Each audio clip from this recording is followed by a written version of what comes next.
क्या general category को जीने का हक नहीं है? क्या आप देश के कॉलेज और यूनिवर्सिटी में छात्र हर वक्त शिकायत, निगरानी और डर के साइन नहीं जिएगा? देखिए, आपको ये समझना होगा सभी को कि ना तो सारे का सारा सामान्य वर्ग दोषी है और ना ही सारे का सारा जो रिजर्व कैटेगरी है वो दोषी। कुछ एक लोग होते हैं जो दोनों ही जगह रहते हैं और उन दोनों की वजह से ही पूरे समाज को दर्द झेलना पड़ता है। मेरे दोस्तों, यूजीसी ने 2026 जनवरी से एक नया नियम लागू कर दिया और इस नियम को लेकर बहुत बड़ा विवाद पैदा हो गया। सरकार का कहना है कि हमें इसलिए लागू करना पड़ा ताकि कैंपस में सभी बच्चों को बराबरी का मौका मिल सके। पिछले कुछ सालों में भेदभाव से जुड़ी घटनाओं को देखते हुए सरकार को लगा कि भाई पुराने नियम काफी नहीं है। अब हर कॉलेज में खास सेंटर, कमेटी बनाना अनिवार्य कर दिया गया है। अगर किसी छात्र को लगता है कि उसके साथ गलत हुआ है तो ऑनलाइन या हेल्पलाइन के जरिए शिकायत कर सकता है और कॉलेज को 15 से 30 दिन में जांच पूरी कर देनी हो। नीयत साफ है, पिछड़े और कमजोर छात्रों को असुरक्षा महसूस ना हो और हमें इसमें कोई दिक्कत नहीं। दिक्कत यहाँ शुरू होती है कि इसी नियत की आड़ में सामान्य वर्ग के बच्चे अपने भविष्य को लेकर बहुत गहरी चिंता में।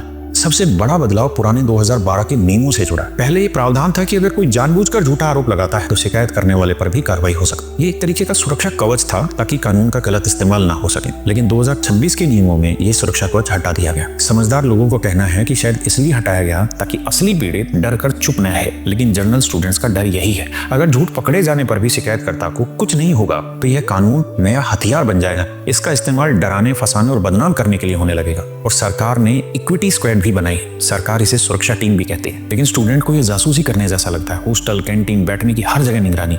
डर यह है कि अप्रत्यक्ष भेदभाव जैसे धुंधले शब्दों के चलते नॉर्मल व्यवहार भी गलत रिपोर्ट हो सकता है। सोचिए, क्लास में एक टीचर है और वो किसी बच्चे को किसी चीज के ऊपर डांट देती है, लेकिन क्या अब वो डांटने से 100 बार पहले सोचेगी कि कहीं ये जातिगत अपमान तो नहीं मान लिया जाएगा? स्टूडेंट को आपसी मजाक, खुला संवाद, क्या ये सब खत्म हो जाएगा? दबाव सिर्फ छात्रों पर नहीं, कॉलेज प्रशासन पर भी है। यूजीसी साफ कहता है, अगर इस शिकायत का हल नहीं निकाला गया तो फंडिंग रुकेगी, मान्यता रद्द हो सकती है। और इसका नतीजा क्या हो सकता है? प्रशासन न्याय करने के बजाय अपनी कुर्सी और साख बचाने में लग सकता है। और यही जनरल स्टूडेंट्स का सवाल उठता है, हमें अपनी बात रखने का मौका कहाँ है? अगर गलत फंसाए गए तो बेगुनाही कैसे साबित करेंगे? क्या डेमोक्रेसी का मतलब यही है कि एक का डर खत्म करने के लिए दूसरे के मन में डर पैदा कर दिया जाए? भेदभाव मिटाना जरूरी है, सख्त नियम भी जरूरी, लेकिन न्याय वही है जो सबके लिए बराबर हो। यूजीसी को इन नियमों में ऐसा संतुलन बैठाना होगा जहां पीड़ित को तो सुरक्षा मिले लेकिन निर्दोष को सजा न झेलनी पड़े। जय हिंद, जय भारत।